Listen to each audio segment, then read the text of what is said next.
So hello sa mga idol, welcome ulit for another video. And for today's video, another first impressions review na naman tayo sa bagong labas sa smartphone ni Xiaomi. Hataw na hataw si Xiaomi ngayon. And this time, ang pag-uusapan natin is si Xiaomi Redmi 15C 5G. So tara, start natin.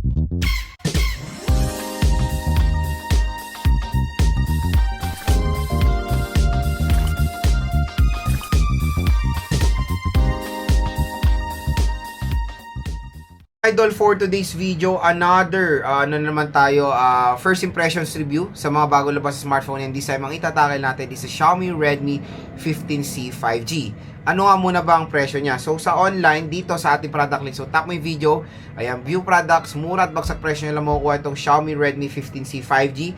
So chine-check natin yung kanyang price ngayon. Ang price niya ang price niya ngayon mga idol, for the 4GB, 256GB mga idol, pwede nyo ito makuha ng mababa lang na presyo na 8 to 9,000 pesos. Again, that is 4GB, 256GB of internal storage.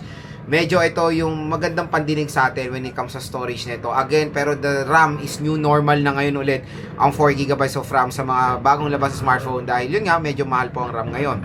So again, kung gusto nyo ito makuha yan, nang mayroon pang discount, dito lang kayo bibili sa ating product link. So nandito yung product link na yan.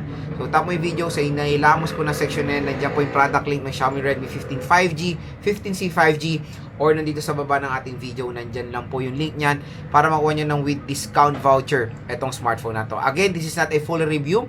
Ito po ay first impression sa mga bagong labas sa smartphone, price, specs, and of course, availability at discount of vouchers para sa inyo. Pwede po tayo magbigay ng saloobin sa mga bagong labas sa smartphone even though wala po yung mismong actual unit dahil in-order ko po yan ngayon pa lang at gusto ko na agad magbigay ng saloobin para sa inyo para maka-order na kayo with discount voucher kasi syempre nandito lang yan, exclusive lang po sa video natin yung discount voucher na yan para makatulong din sa mga consumers natin na nakuha to ng sobrang babala. So usapang specifications muna tayo dito sa Xiaomi Redmi 15C 5G. When it comes sa screen size, very identical din sa Poco M8s 5G. It's 6.9 inches, it's HD plus 720p resolution with 120Hz screen refresh rate. Sad to say, naka-notch siya at meron siyang brightness level na 800 nits of brightness. So parang doon sa Poco M8s 5G when it comes sa kanyang screen quality, very identical doon sa M8s 5G. So parang ito yung counterpart ngayon ng Poco M8s 5G, yung Xiaomi Redmi 15C 5G.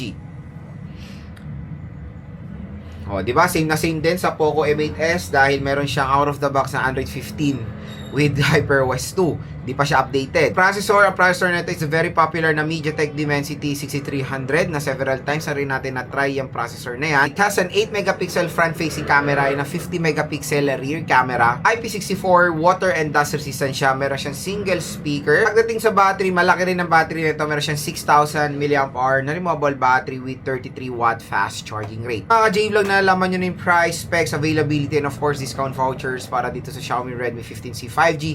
Next, ibigay ko sa inyo yung first impressions ko dito sa smartphone na to. So again, pwede tayo magbigay ng saloobin sa smartphone kahit wala pa po yung mismong phone dahil very familiar naman tayo sa mga specifications na nilagay nila dito sa Xiaomi Redmi 15C 5G. Unang-una dyan yung display. Again, tulad sa display na sinabi ko sa inyo kanina, very identical dun sa specs ng Poco M8s 5G when it comes sa screen size, resolution, sa screen size, sa refresh rate and all, sa resolution lang sila nagkaiba. So malaki rin yung display nito, asahan nyo na nagustuhan ko dun sa Poco M8s 5G. Overall specs naman nung kanyang screen is okay. The most nakakalungkot lang dito is the resolution and yung notch display niya.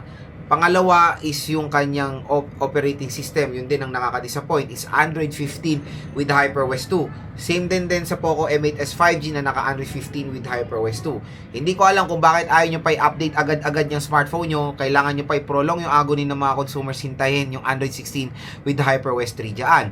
So I know na ma-update to sa Android 16, pero bakit hindi nyo nalang ginawa ngayon na, diba? Para hindi naman mahirapan yung mga consumers natin maghintay pa doon sa Android 16 na yan.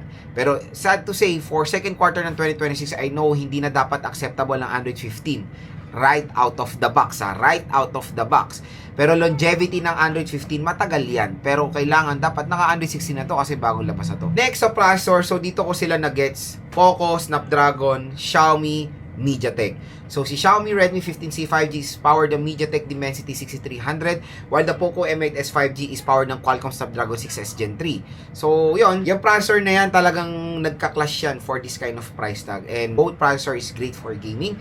And several times ko na na-try yung 6300 at hindi po mabagal na processor yan. It can do the job rin, especially for gaming.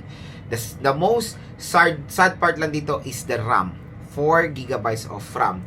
So I know it's a budget 5G device and 4 GB of RAM is the new normal for a entry-level 5G device today.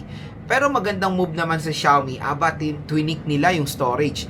256 GB of internal storage. So yun, medyo mahihirapan kayo mamili between the Poco M8s 5G and the Xiaomi Redmi 15C 5G. Bakit?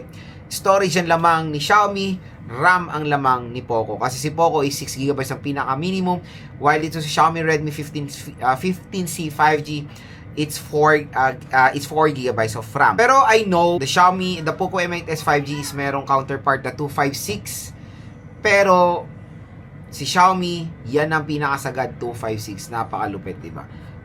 Yung 256 at 128 ni Poco, hindi sila nagkakalay ng price. Mas mura pa nga ng konti pa ang 15C 5G. Camera, asahan nyo na is normal na rin or acceptable na specification for its price point. 50 megapixel and 8 megapixel front-facing camera. Syempre, when it comes to water protection, it's protected ng IP64 water and dust resistant. Sa battery, yun, 6,000 mAh battery capacity with 33 watts fast charging rate. Same na same din sa Poco M8s 5G, mga idol. So, yun, kumbaga, when it comes sa overall specification niya for its price sa 8,000 pesos sa 5G, sulit din naman, mga idol. Kaya kung interested kayo makuha to ng sobrang mura, dito na kayo bibili. Again, dito na sa hinihilamos ko na section na yan.